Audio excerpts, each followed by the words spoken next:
আসসালামু আলাইকুম রহমতুল্লাহ।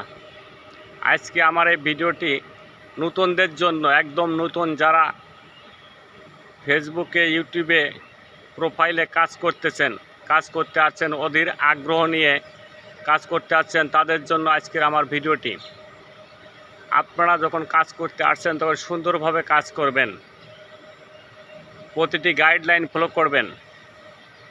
ইউটিউবের কিছু গাইডলাইন আছে, ফেসবুকের গাইডলাইন আছে, এই গাইডলাইনগুলো অবশ্যই ফলো করবেন। আপনি সুন্দরভাবে আপনার প্রোফাইল, পেজ, ইউটিউব চ্যানেল আপনি ফ্রেশ রাখবেন, তাহলে আপনি লক্ষ লক্ষ টাকা এখান থেকে কামাই করতে পারবেন। আপনি যে ভিডিও, পোস্ট, পিকচার যাই পোস্ট করেন, আপনি সুন্দরভাবে ফ্রেশলি সুন্দর লোকেশনে যে ভিডিও করবেন, পিকচার উঠাবেন এবং সেভাবে আপলোড দিবেন। আপনার পেজ, ইউটিউব চ্যানেল যাই বলেন তাহলে ফ্রেশ থাকবে। আর ফ্রেশ থাকলেই আপনি ওখান থেকে লাভবান হতে পারবেন। রোগাগ্রস্ত পেজ, চ্যানেল নিয়ে আপনি কাজ করলে আগাতে পারবেন না বেশি দূর।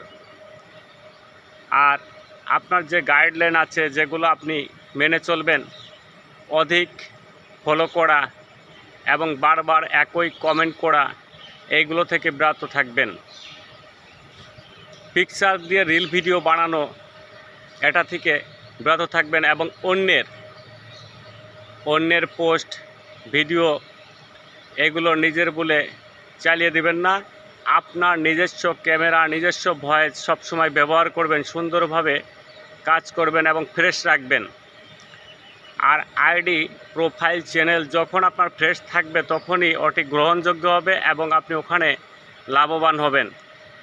এই জন্য সবসময় শুরু থেকেই আপনি ফ্রেশ রাখার চেষ্টা করবেন। আর যারা এই প্ল্যাটফর্মে কাজ করতেছেন, যারা এটি ভুল করেছেন, তা তো ভুল করেই বসে আছেন। তাদের আইডিতে গ্রো হচ্ছে না, রিচ ডাউন।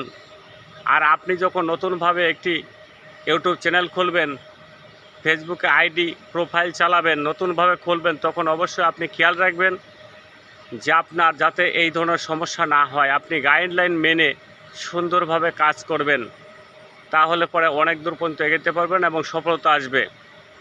আপনি গন্তব্যে পৌঁছাতে পারবেন।